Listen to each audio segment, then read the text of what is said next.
Pour ce nouveau numéro de Coach and Drills, on a rendez-vous à la Tour de Salvani avec Dominique Penet, un des pros historiques de la structure, pour vous parler d'enseignement, de trucs de coach qui vont certainement vous intéresser. Je crois que son dada à lui, c'est la vitesse. Salut Domi.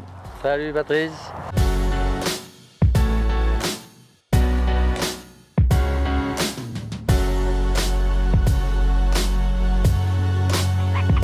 Bon Domi, la vitesse, pourquoi c'est ton dada? D'abord parce que depuis qu'il y a des outils qui permettent de la mesurer, je pense que c'est tout de suite parlant quand on parle de vitesse à un élève. Et puis parce que je trouve que tout le monde la recherche, du jeune gamin à l'école de golf jusqu'au senior qui se dit il faut que je la garde pour essayer de faire des bons scores. Donc je pense que insister là-dessus, c'est hyper intéressant pour tous les niveaux. Et toi, tu considères qu'à tout âge, la recherche de vitesse est une quête raisonnable, c'est-à-dire qu'on peut y arriver, il y a des moyens d'y arriver. Exactement. L'âge, c'est pas vieillir ne veut pas dire plus avoir de vitesse. Je pense qu'on a encore des qualités en étant senior, d'amplitude, de rotation et donc du coup de vitesse du club, et bien sûr des qualités quand on est jeune. Ça, elles sont indéniables puisque c'est là-dessus qu'on va travailler. Alors banco, on se met au practice, on regarde ces exercices pour développer la vitesse à tous les âges. C'est quoi un grip qui génère de la vitesse? Alors sur la main gauche, on peut être un peu, on a quelques Tolérance, voilà. Et sur la main droite, par contre, là, il faut vraiment que le club soit pris dans les doigts de la main droite. Alors ça m'intéresse. Tu as vraiment la sensation que tu le prends sur le bout, sur le bout des doigts. Milieu des doigts ici, là. Voilà, tu refermes la paume le plus tard possible. Exactement. Et la sensation qui est fausse, c'est vraiment d'avoir un club qui est serré par là. Ouais, à pleine main. Et donc la sensation pour ça, souvent on fait prendre le club à l'envers. Ouais.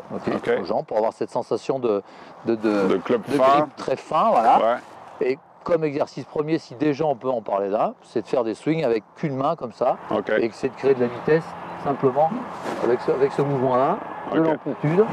On entend du bruit là, qui est synonyme de vitesse, et déjà on peut dérouler un mouvement en entier avec ça.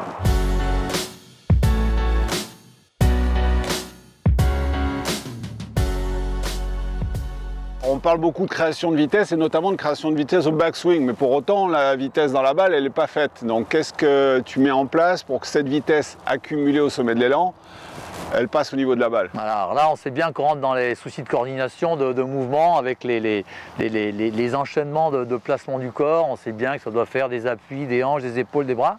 Donc moi ce que j'aime bien faire c'est partir d'un sommet d'élan et aller se retrouver sur un finish complètement déroulé. Donc pareil, si on le fait dans l'autre sens, essayer d'avoir un finish équilibré jusqu'à la fin du geste pour sentir un appui à gauche, pour sentir les épaules retournées, pour sentir un regard qui va vers la cible. Et pas de coup d'arrêt. Voilà, en enlevant un petit peu cette zone-là, puisqu'on sait que dans cette zone-là, dans notre idée de création de vitesse, il va y avoir du jeu de main. Mais tant pis, on est sur notre vitesse ici, on réglera après la direction petit à petit, quoi. Ok, donc on est dans une forme de spirale, on enroule d'un côté, on déroule de l'autre complètement. Complètement, voilà. Ok.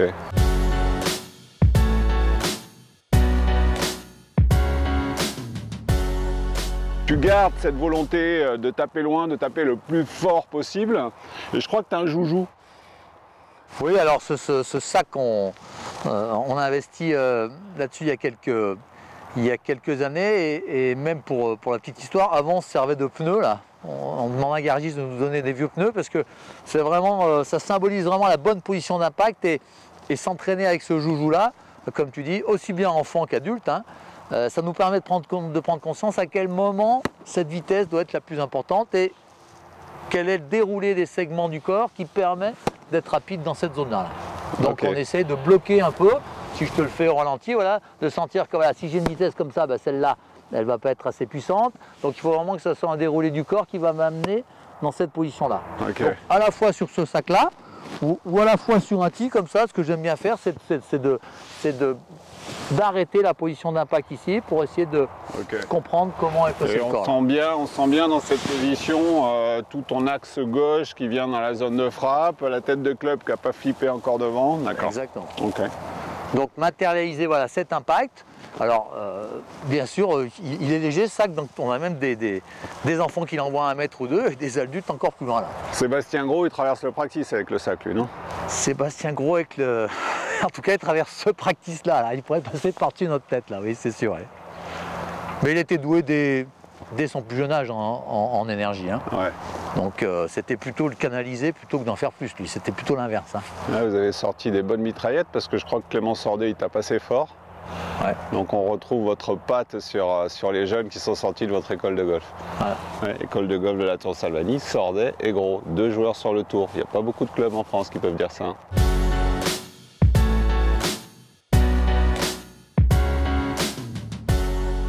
Je sais, parce que je te connais bien et parce que tu me l'as montré, que tu as inventé un coup au drive spécial senior.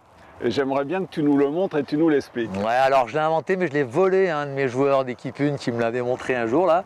C'est un coup pour essayer quand même de créer de la vitesse au drive, sans avoir cette idée de prendre la balle très en remontant qui demande une capacité de mettre les hanches en premier. Voilà.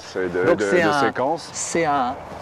C'est un coup où en fait sur un tee très haut comme ça là, sur un tee très haut, on essaye d'avoir un impact qui va être assez tangent au sol comme ça, donc non pas la prise en montant, on a dit, qui demande une dissociation haut du corps, bas du corps, mais un espèce de bloc où avec un tee haut comme ça, il n'y a pas de souci pour rater la balle, et on se retrouve avec un corps équilibré qui bouge ensemble comme ça là. Okay. Donc on a une vitesse où on peut avancer dans la balle, tant pis puisque le tee est très haut, donc on n'a pas le risque de passer dessous. Et l'idée que tu m'avais donnée, c'était de la frapper presque sans toucher le tee. Voilà, presque en descendant. Voilà. En descendant et sans prendre le tee. Voilà. Exactement. Et ça donne une balle qui est plutôt tendue. Et qui va galoper, galoper. Et qui roule beaucoup. Bon ben on le regarde nous en taper quelques-unes. Donc le tee très haut, le club adressé au-dessus de la balle, à hauteur de la balle. Tu es presque engagé, presque plus à gauche déjà. Je suis déjà presque là, Okay. donc pas cette position prise en montant.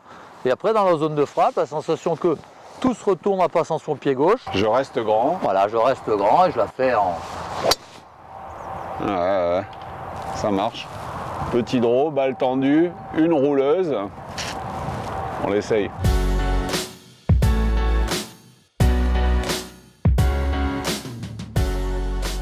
Alors vous l'avez compris ici à la Tour de Salvani, la vitesse c'est la vie, mais quand on tape fort, on manque des greens.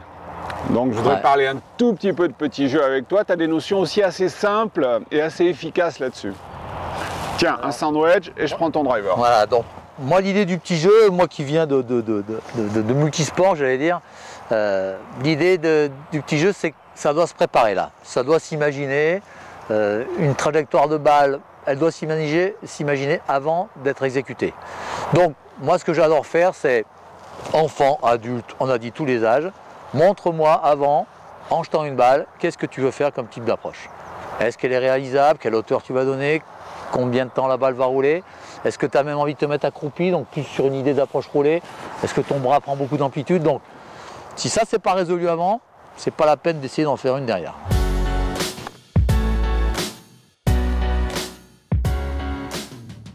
Alors vous en conviendrez aisément, je crois qu'il mérite de faire partie maintenant de la famille des Coach Academy. Merci Domi pour ton accueil, on a été très contents de venir à Lyon.